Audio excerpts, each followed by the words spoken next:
Emma sat at the corner table of the cafe, her fingers tracing circles on the smooth porcelain of her latte cup. The foam had collapsed 20 minutes ago, leaving a ring of lukewarm beige that she kept stirring even though there was nothing left to mix. Outside the window, the streetlights blinked to life, reflecting off the wet pavement like tiny trembling stars. She shifted in her seat, trying to look casual, calm, unbothered. But every time the door chimed, her heart gave a hopeful leap that quickly crashed back into her ribs. Her blind date, Michael, something with an M, was now officially 40 minutes late, and the humiliation had begun to thicken around her like fog. She wasn't new to dating, nor was she hopelessly romantic. But she was someone who tried. Someone who believed in giving things a chance, even when the odds were poor or the stories from her friends were horror movie worthy. When her coworker Jenna had insisted that this guy was different, Emma had allowed herself to believe it. He'd shown a spark in his messages, quick wit, warm humor, a picture with a dog that looked adorably suspicious of the camera. Nothing seemed off, nothing screamed run, yet here she was, alone, sipping a latte that tasted increasingly like defeat. The waiter approached again, balancing a tray on one hand. He gave her the kind of smile that was meant to be comforting but only made the embarrassment sharper. "Everything okay over here?" he asked gently. She forced a light laugh, waving him off. Yes, just waiting for someone." He nodded in that way people nod when they understand more than you want them to. "Take your time, let me know if you need anything." As he walked away, Emma exhaled slowly. She imagined other patrons whispering to each other, "Oh, poor girl, stood up on a Friday night." Even though no one was looking at her, she felt seen in the worst way. She checked her phone again. No new messages. The last one was her own. "I'm here. Red-brown scarf, corner table. Sent 43 minutes ago." No reply, no read receipt, nothing. He probably had an emergency, she muttered to herself. It was a comforting lie, one she tried to believe. But the truth scraped at her. What were the odds of an emergency every time someone got cold feet? After a few more minutes, she made a decision she hoped would preserve the last shred of her dignity. She slipped her phone into her purse, straightened her scarf, and stood up. If she left now, head high, shoulders back, maybe she could pretend the whole evening had been her idea. Maybe she could go home, get into her pajamas, and chalk this up to another story she'd laugh about in a few months. But even as she stepped away from her table, disappointment tugged behind her ribs. She really had hoped this one would be different. She reached the door, pushed it open, and felt the cold night air brush her cheeks. Then, the cafe door swung wider as two boys burst inside, both wearing bright red puffer jackets that made them look like tiny twin firecrackers. They couldn't have been older than 8, maybe 7. Their cheeks were flushed from the cold, and their breath came out in little puffs as they scanned the cafe with urgent, darting eyes. "Do you see her? Do you?" the shorter one whispered, tugging at his brother's sleeve. "Wait. There," the older boy said, pointing.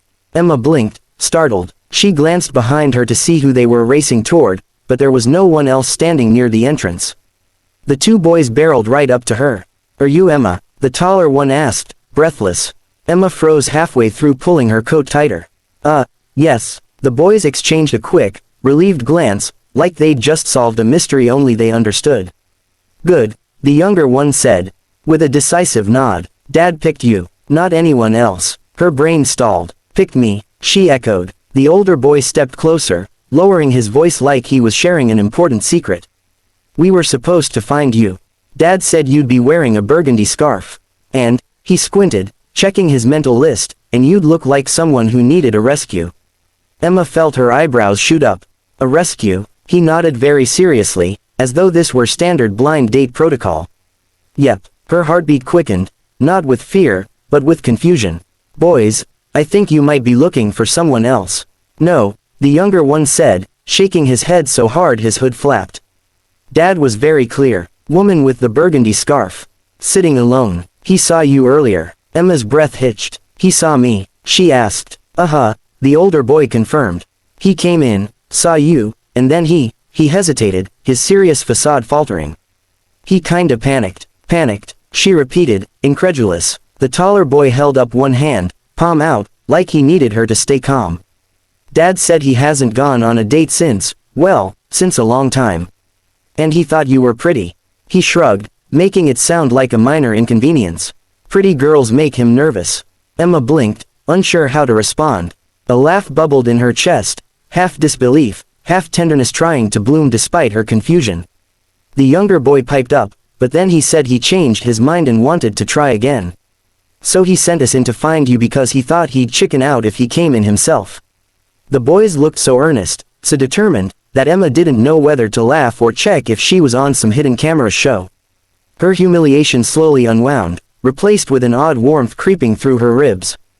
Boys, she said gently, crouching down to their level, are you telling me your dad sent you as messengers? The older boy nodded. Yep, he said we're more charming.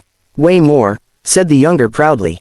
Despite herself, Emma smiled, a genuine one that softened her earlier frustration.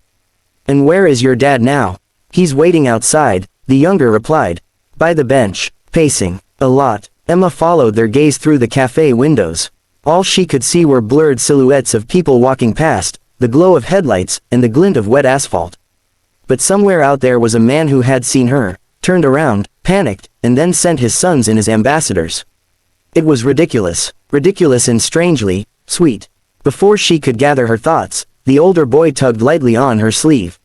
He's actually nice, he said earnestly. Just bad at starting things. And he didn't want anyone else, the younger added. He picked you. Emma's heartbeat fluttered. A moment ago she had been a woman stood up in a corner cafe, trying to salvage her dignity. Now she was the recipient of a chaotic rescue mission led by two boys in red jackets and a father who, apparently, cared enough to try, even if clumsily. She straightened slowly, her hand brushing the burgundy scarf around her neck. Okay, she whispered, more to herself than to them. Maybe I won't go home just yet. Emma's breath hung in her chest as she stared toward the fogged cafe windows, trying to imagine the man who had sent two little boys to speak on his behalf. Nervous, awkward, kind, or possibly a complete disaster wrapped in red jackets and chaos. She couldn't know, and yet, something inside her had shifted when those boys looked at her with such earnest trust, as if they were delivering a message of fate rather than embarrassment. The taller boy tugged her hand as if it were the most natural thing in the world. Come on, he urged. He's outside, but don't tell him we said too much. He didn't want us to talk about Mom or how he stared at you for a whole 10 seconds before running away. Emma blinked. He stared at me. The younger one nodded, wide-eyed. Yup, like this. He froze, leaning forward, eyes huge and unblinking. His brother sighed. That's not how he looked. That's how you look when you see pancakes. Emma laughed, a sound that surprised even her. After nearly an hour of deflation, she felt her spirit inflate again, hesitant but real. Okay, she said softly, show me your dad. The boys exchanged triumphant grins and each grabbed one of her hands, pulling her gently through the cafe toward the exit like two tiny matchmakers who had done this 100 times before. The waiter saw her leaving and smiled again, though this time the look wasn't pity. It was curiosity, like he sensed the story unfolding. The bell above the door jingled. Cold night air swept in, brushing a soft chill over her cheeks and neck. The boys let go of her hands and rushed ahead, their red jackets bouncing like bright lanterns. There, the older one whispered loudly, pointing toward the bench under the glow of the street lamp. Emma followed their direction, and saw a man standing with his hands shoved deep into his pockets. He wasn't pacing now, he was staring at the ground, shoulders tight, as if fighting an internal battle between turning around or running away altogether. The light hit him gently, catching faint streaks of gray at his temples, highlighting a jawline that looked strong enough to hide nerves behind. Her pulse drummed. So this was him. The boys skidded to a stop in front of him, faces alight with mischief and pride. Dad, we found her, the younger boy announced loudly. The man's head snapped up. His eyes, warm brown and startled, found Emma instantly. For a moment she saw pure panic flash across his features, the kind that said, oh God, they actually did it. Then he exhaled, rubbing a hand over his face. His voice, when he spoke, was rough with embarrassment. I am so sorry. Emma took a small step closer, her scarf fluttering in the breeze. Are you the infamous dad who sent his sons into a cafe with a mission? The boys beamed. He groaned. Yes, he admitted, though I didn't expect them to, deliver the entire biography of my emotional state. He shot them a look. What did you two tell her? Nothing, they chorused. Then the younger added, except the part about you staring at her and how Mom. Okay, he interrupted quickly. That's enough. Go, guard the bench." They ran off to guard something that needed no guarding, leaving the two adults in a pocket of quiet under the street lamp. The man stepped forward, hesitant. "I'm Nathan," he said softly. "And I owe you 1,000 apologies." Emma tilted her head. "Why didn't you just walk in and say hello earlier?" He swallowed hard. "Because I saw you sitting there, and you looked so real. Not like someone pretending through a screen. And it hit me that I have absolutely no idea what I'm doing anymore." His voice faltered, but he pushed through it. "I thought I was ready. I haven't tried this in years, and when I saw you, looking hopeful, looking like you deserved someone better than a guy who panics, I froze." Emma felt something squeeze inside her chest. Not pity, recognition. "And then you left," Nathan said quietly. "I thought I'd blown it. But the boys said I should try again. They think highly of you. Already." He chuckled softly. "Probably because you didn't run from them." Emma glanced at the boys who were now mock wrestling near the bench. "They're adorable," she murmured. "They're exhausting," Nathan said, but the affection in his voice betrayed him. "They're also my entire world. Which means dating, it's messy. And I didn't want to drag anyone into that unless it mattered." He paused, meeting her eyes. "And something about you made me think it might." The words hit her like a gentle tide.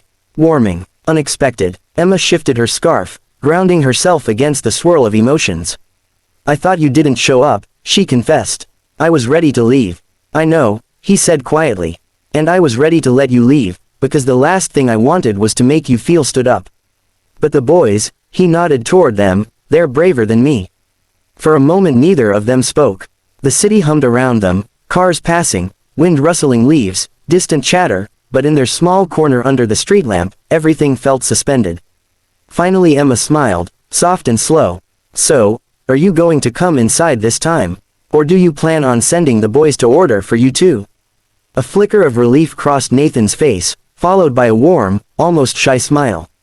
"No," he said, "I'm coming in, if you'll still have dinner with me." Emma pretended to consider. "Only if the boys promise not to interrogate me during dessert." "Impossible," Nathan replied. "They interrogate everyone." The boys sprinted back over at the worst possible moment, breathless. "Dad, are you dating now?" the older one asked. "Is she going to be our new?" "Nope," Nathan cut off quickly, gently ushering them toward the cafe.